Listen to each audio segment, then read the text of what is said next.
the damned. I make such a mess when I play.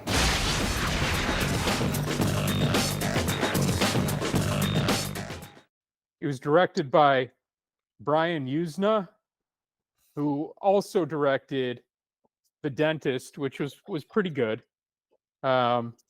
He directed some other stuff that doesn't look as good. He directed a Reanimator sequel that I never saw, but his top movie that I got to give him credit for and say it was a really good movie was Society. I don't know if you guys remember that one, but that is the one where in the climactic scene, a guy turned a guy inside out through his asshole.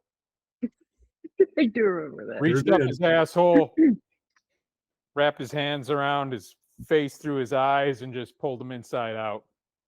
That was a good movie. Yeah, I do remember. I can't believe it's the same person. I assume he was working with different script writers than the ones who wrote Faust. Or at least I hope so, because it would force me to reevaluate Society probably negatively. But Faust was actually a fairly high budget film for what we typically see, released by Trimark, and actual distribution, actual theater run, actual multi-million-dollar budget. I'm sure. I don't know what the exact number is. Real actors in it, though not people I really recognize. Real actors. But just a real kind of nonsensical script based on a comic book that I had never heard of. This Faust character looks like a kind of superhero-esque, satanic character guy straight out of the 90s.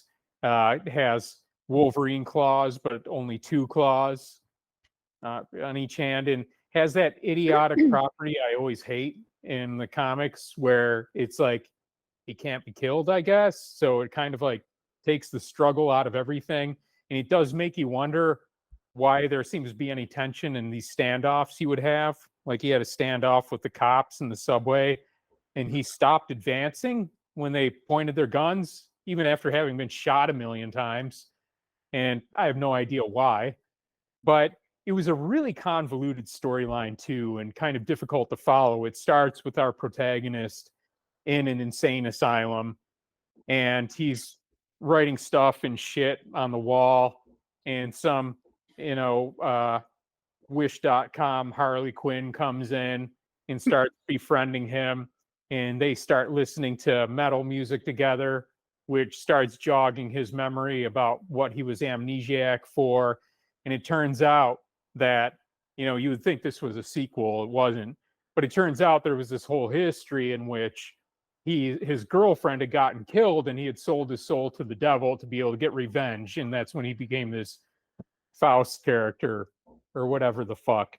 Anyways, the devil in this goes by the name of M, I assume for Mephistopheles, and looks like Joe Biden, which was interesting. It was kind of funny in that regard. Let's all go to the lobby to get ourselves a treat.